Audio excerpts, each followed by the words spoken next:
নমস্কার বন্ধুরা, সুমনা রকমারি চ্যানেলের আরও একটি নতুন ব্লগে আপনাদের অনেক অনেক স্বাগত। শরতের মেঘ দেখুন, আকাশটা কত সুন্দর। আজকে প্রথম শরৎকাল, ভাদ্র মাস পড়ে গেছে আর আমি যাচ্ছি মায়ের কাছে।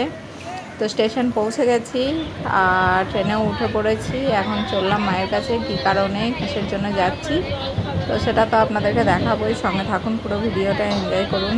আর ভীষণ গরম বন্ধুরা, যতই মেঘলা আকাশ হোক আর শরতের হাওয়া, কিন্তু একটা গরম আছে। তো আমি লেডিস কম্পার্টমেন্টে উঠে পড়েছি। তো এখানে একটু ভিডিও করছি। আর আমি তো রাস্তার মধ্যে ভিডিও করতে কমফোর্টেবল নই, যদিও তো ভিডিও করছি তার মাঝেই। বন্ধুরা, এখন আমি মায়ের কাছে চলে এসেছি, দেখতেই পাচ্ছ। আর এসে এই স্নান টান সেরে ফ্রেশ হয়ে এইমাত্র এখন খাওয়া দাওয়া করবো। তো আজকে আমাদের লাঞ্চের মেনুতে কি আছে, ও তো স্কুলে গেছে।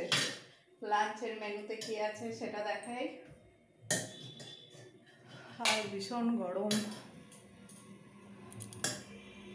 এটা আছে টক, এটা আছে মুসুরি সেদ্ধ, আর আছে ডিম আলু সিদ্ধ, আর কি এটা তিলের বড়া আছে, আর কি আছে আলু ভাজা আছে। তো বন্ধুরা, একটু বেরিয়েছিলাম সন্ধ্যাবেলায়। এটা আমাদের কাঁদির নাচ পুকুর। দেখুন এই পুকুরটা খুবই সুন্দর। তো এখানে মোমো বিক্রি হচ্ছিল, ভাবলাম একটু মোমো খাবো, কিন্তু মোমো যে ছেলেটা বানায় সে বললো যে মোমো বানাতে গেলে, এখন খেতে গেলে একটু দাঁড়াতে হবে। আর ভাবলাম যে না, খাবো না, থাক, না খেয়েই চলে যাই। তো এটা ভেবেই মোমো আর খাওয়া হলো না।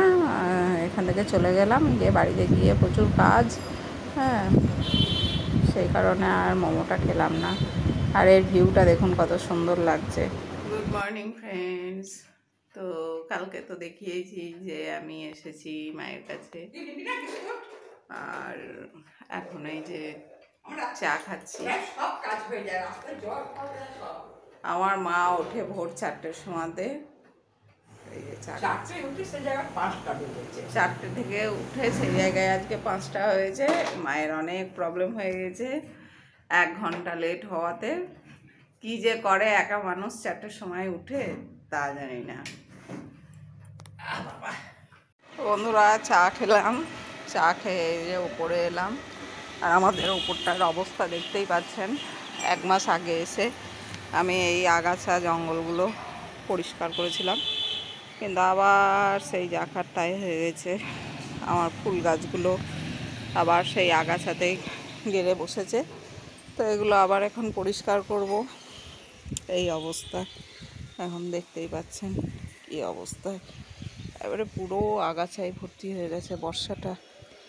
তো এখানে যেটা সমস্যা সেটা হচ্ছে বিছুটি পাতা আছে প্রচুর। দেখাই যাক কি কতদূর করতে পারি। দেখতেই পাচ্ছেন বন্ধুরা, ছাদটাকে কত ক্লিন করে দিয়েছি, কত পরিষ্কার করে দিলাম। এদিকে আগাছা জঙ্গলগুলোকে সব ছেটে দিয়ে একদম পরিষ্কার করে দিয়েছে।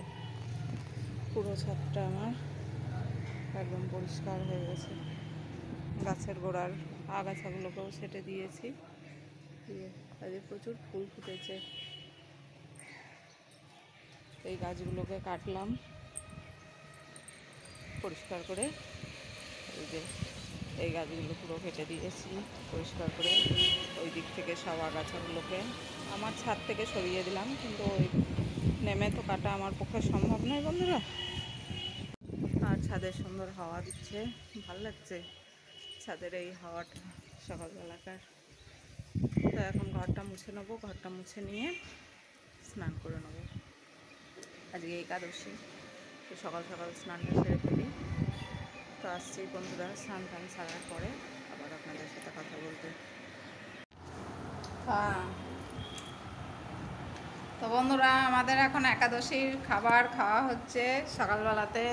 এই যে মা বসে খাচ্ছে আর আমিও আছি। এই যে ব্যাক ক্যামেরায় নিজে নিজে ক্যামেরা করা হচ্ছে না বন্ধুরা। তো বন্ধুরা, আজকের ব্লগটা আমি এখানেই শেষ করব। ব্লগটা শেষ করার আগে আপনাদেরকে একটা নতুন জিনিস দেখায়। এই যে আমি এই আলমারিটা নিয়েছি, আজ নতুন। তো ঘর দুয়ারের অবস্থা খুবই খারাপ হয়ে আছে। আলমারির যত জামা কাপড় সব বার করা হয়েছে সেগুলো এখন গুছিয়ে গুছিয়ে ভরতে হবে। তাই আমি একটু বাজারে যাব, একটু পেপার কিনে আনবো, মানে আলমারিতে রাখতে হবে পেপারগুলো। তো তারপরে আপনাদের সঙ্গে আসছি আবার পরে কথা বলতে, ঠিক আছে? আজকের ব্লগটা এখানেই শেষ করছি।